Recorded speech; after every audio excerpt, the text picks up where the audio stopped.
Hi friends, welcome to my channel. ఈరోజు మా ఇంట్లో ఎండు చేపల పులుసు అది ఎలా చేసుకోవాలో చూద్దాం. బాండిల్ పెట్టి ఆయిల్ హీట్ అయ్యాక ఆవాలు, జీలకర్ర, మెంతులు, ఎర్రగడ్డలు, తెల్లగడ్డలు ఇలా చిన్నగా కట్ చేసుకోవాలి. టమోటా 3 తీసుకున్నాను.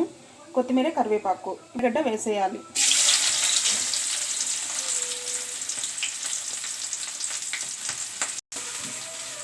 ఇది కొంచెం ఫ్రై అయ్యాక కరివేపాకు వేసుకోవాలి.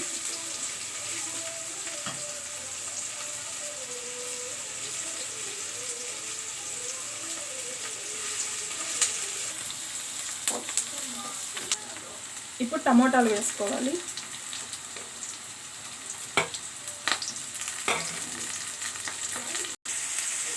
కొద్దిగా సాల్ట్ వేసుకోవాలి. టమోటాలు బాగా మగ్గించుకోవాలి. కొద్దిగా పసుపు, ఇలా బాగా మగ్గించుకున్న తర్వాత కొద్దిగా కొత్తిమీర వేసుకోవాలి. ఇప్పుడు ఇందులో వంకాయలు వేసుకోవాలి.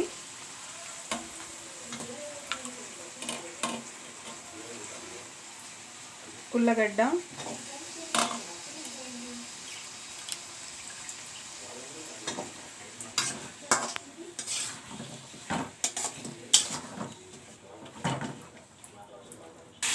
ఇలా మగ్గించుకున్న తర్వాత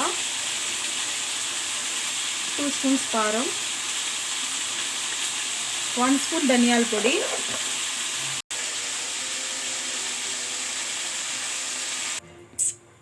చింతపండు పులుసు వేసుకొని బాగా మిక్స్ చేసుకోవాలి. ఒక 15 మినిట్స్ వరకు మూత పెట్టి లో ఫ్లేమ్లో ఉడికించుకోవాలి. ఇలా ఉడుకుతున్న పులుసులో క్లీన్ చేసి పెట్టుకున్న ఎండు చేపలు వేసుకోవాలి.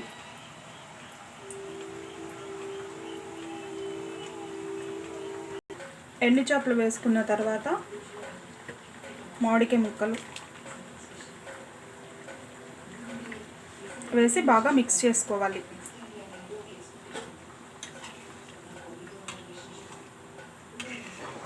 రాగి సంగటిలోకి ఈ చేపల పులుసు బాగుంటుంది. అలాగే మేము ఈ ఎండు చేపల పులుసులోకి ఈ ముద్దపప్పుతో వేసుకొని తింటాము. ఇది చాలా టేస్ట్ ఉంటుంది ఫ్రెండ్స్, మీరు కూడా ట్రై చేయండి. మేము రైస్లోకి ఈ ఎండు చేపల పులుసులోకి ఈ ముద్దపప్పు వేసుకొని తిని ఎలా ఉందో టేస్ట్ చెప్పండి. మా ఛానల్ని సబ్స్క్రైబ్ చేయండి, లైక్ చేయండి, షేర్ చేయండి. Bye friends. ఫుల్ వీడియో కోసం మా ఛానల్ని సబ్స్క్రైబ్ చేసుకోండి.